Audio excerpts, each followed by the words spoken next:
మరి ఎందుకు అలా చేస్తున్నారో కానీ మీరు తప్పుకోవాలి. వెళ్ళిపోండి అమ్మా, వెళ్ళిపోండి. ఆ లేడీస్ మీద ఎక్కించండి.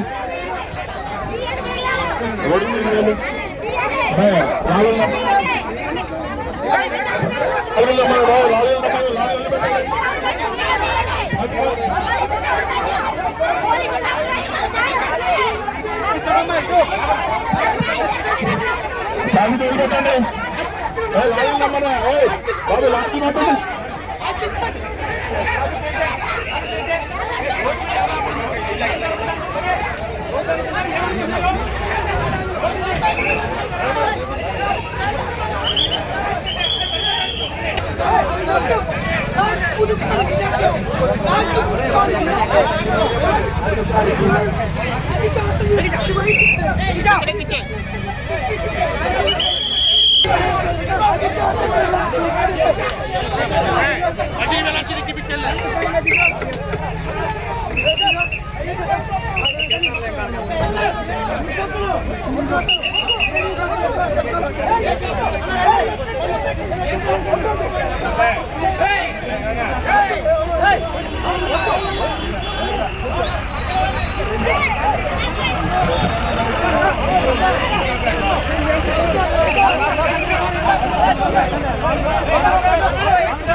ప్లీజ్ సార్ తమరు లేకండి సార్, ప్లీజ్ సార్.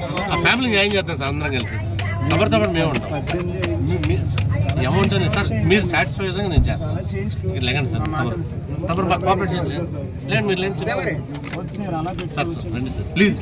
నేను వెళ్తాను కదండి, నేను చెప్తాను చేపిస్తాను కదా.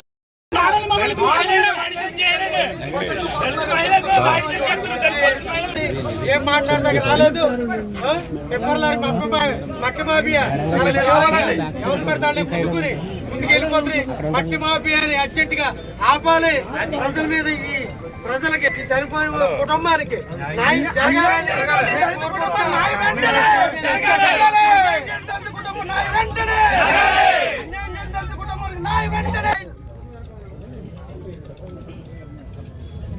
పోలీసులు పోలీసులు పోలీసులు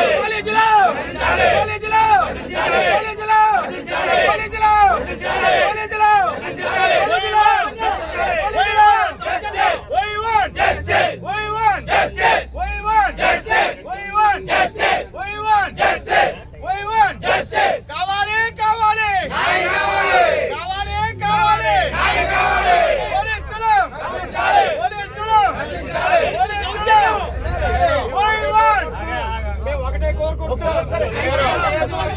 ఇప్పుడు తీసుకెళ్లాలనుకుంటే ఇప్పుడు బలవంతంగా తీసుకెళ్ళగలరేమో కానీ 365 రోజులు పెంట పెడతాం మీకు చెప్తున్నా. 365 రోజులు ఇబ్బంది పడతాను మీకు చెప్తున్నా. ఒక రోజుతో అయితే పోదు మీకు. బలవంతంగా పెడతారు.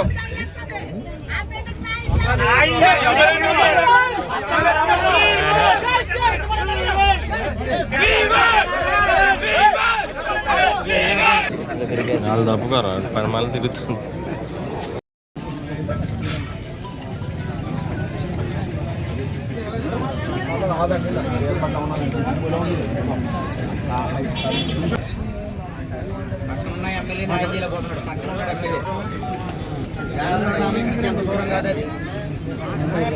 ఎక్కడే ఎంటలేదు మాట పక్కన వెళ్ళిందంటే బాడీ వెళ్ళిందంటే మళ్ళీ ఎలా చూస్తారంటే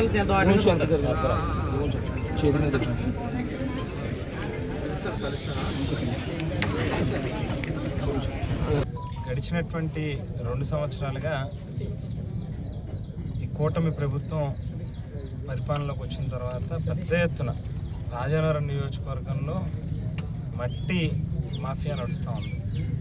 ఒక్క కోరుకొండ మండలంలో 22 గ్రామాలు ఉన్నటువంటి ఈ ఒక్క మండలంలోనే దాదాపుగా 14 చెరువులు.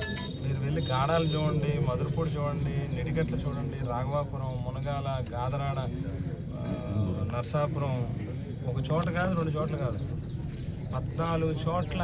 నాకు తెలిసి ఉండగా తూర్పుగోదావరి జిల్లాలో ఉన్న మొత్తం టిప్పర్ లారీలు అన్నీ కూడా ఇదే నియోజకవర్గంలో ఉంటాయి. అడ్డగోలుగా దోచేస్తూ ఉన్నటువంటి పరిస్థితి. ఈ మధ్యకాలంలో అనేక యాక్సిడెంట్లు, ప్రతిరోజు కూడా ఎక్కడో చోట ఎవరో ఒకరు కాలు చెయ్యి ఎరిగిపోవడం, ఎవరో ఒకరు ప్రాణాలు పోవడం, ప్రతిరోజు కూడా ఇదే రకమైనటువంటి వార్తలు వినిపిస్తూ ఉన్న పరిస్థితి. లారీల యాక్సిడెంట్లో నిన్న రాత్రి నొక్కప్పారావు గారిని నరసాపురం గ్రామానికి సర్పంచ్గా పనిచేసినటువంటి వ్యక్తి, ఎస్సీ సామాజిక వర్గానికి సంబంధించినటువంటి ఒక చిన్న కుటుంబం, ఒక్కగానొక్క కొడుకు పాపం రాత్రి క్యాటరింగ్ పని మీద అని చెప్పి వెళ్తూ ఉంటే అతను రాత్రి మట్టి లారీ గుద్దేయడంతో స్పాట్లోనే అతను చనిపోయాడు. నిజంగా చూస్తే చాలా హృదయ విదారకంగా ఉంది. తల్లిదండ్రులు వాళ్ళని చూస్తే నిజంగా చాలా బాధ అనిపించింది. తండ్రికి కూడా ఆరోగ్యం కూడా బాగుండలేదు సరిగ్గా. రాత్రి నుంచి ఆ కుటుంబానికి న్యాయం చేయండి అని చెప్పని డిమాండ్ చేస్తుంది. ఏదైతే కోట్ల రూపాయలు అర్జిస్తూ ఉన్నారో ఈ అవినీతి సంపాదనలో, ఒక్కరోజు మీ ఆదాయాన్ని 1 కోటి రూపాయలు ఆ కుటుంబానికి సాయం చేయండి అని చెప్పని అడిగితే దానికి ప్రాణాలని విలువ కట్టి బేరసారాలు ఆడుతూ 5 లక్షలు ఇస్తాం 10 లక్షలు ఇస్తాం అని చెప్పి బేరాలు ఆడుతున్నటువంటి పరిస్థితి అనిపిస్తూ ఉంది. దీనికి పూర్తిగా ఇరిగేషన్ శాఖ కానీ, మైనింగ్ డిపార్ట్మెంట్ కానీ, రెవెన్యూ డిపార్ట్మెంట్ కానీ, పోలీస్ శాఖ వారు కావచ్చు, ట్రాన్స్పోర్ట్ డిపార్ట్మెంట్ వారు కావచ్చు, విజిలెన్స్ డిపార్ట్మెంట్ వాళ్ళు కావచ్చు, ఎంటైర్ అన్ని శాఖలు కూడా పూర్తిగా వైఫల్యం చెందారు. కళ్ళెదురుగా జరుగుతూ ఉన్నటువంటి మాఫియాని ఎవ్వరూ కూడా వాళ్ళకి తెలియనట్టుగా, వాళ్ళకేమీ అసలు పట్టనట్టుగా, బాధ్యతారాహిత్యంగా ప్రవర్తిస్తున్నటువంటి కారణంగానే ఇంతమంది కాళ్ళు చేతులు విరిగిపోవడం, ఇంతమంది ప్రాణాలు పోవడం అనేటువంటిది జరుగుతూ ఉంది. ప్రభుత్వాన్ని డిమాండ్ చేస్తున్నాం, తక్షణమే స్పందించి ఆ కుటుంబానికి న్యాయం చేయనటువంటి పక్షంలో ఖచ్చితంగా దీన్ని ఎక్కడి దాకా అయినా కూడా తీసుకెళ్లే కార్యక్రమం జరుగుతుంది. ఇమ్మీడియట్గా గవర్నమెంట్ రెస్పాండ్ అయ్యి ఆ బాధిత కుటుంబానికి న్యాయం చేయాలి. చనిపోయినటువంటి పిల్లడితో పాటుగా ఇంకొక అబ్బాయికి కూడా సివియర్ ఇంజురీస్ అయినాయి. అతను కూడా రాజమండ్రి ప్రభుత్వ ఆసుపత్రిలో వైద్యం పొందుతూ ఉన్నాడు. అతను కూడా సీరియస్గానే ఉంది, అతను కూడా ఇబ్బందిగానే ఉంది.